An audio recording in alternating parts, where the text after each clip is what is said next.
To fix the issue of Roblox not installing on a PC or laptop, start by rebooting your computer. This can be done by selecting the Windows Start button in the taskbar, clicking the power button, and choosing Restart. Once your computer has restarted, download a fresh version of the Roblox launcher by opening a browser, navigating to the Roblox website, logging into your account, finding the game you want to play, and selecting the play button. Then, choose to download and install Roblox.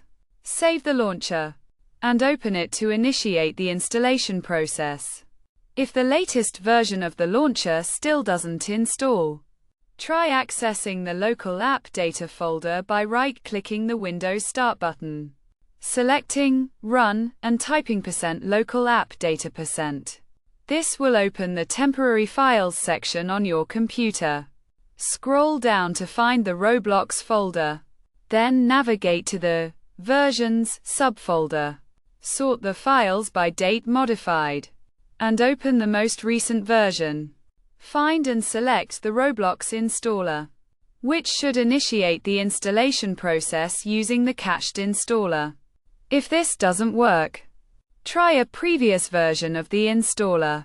As an alternative, you can install Roblox through the Microsoft Store. To do this, open the Windows Start menu, type Store, and select the Microsoft Store. Use the search bar to find Roblox, and click the Get or Install button to begin the download and installation process. Once installed, you can launch Roblox from the Microsoft Store.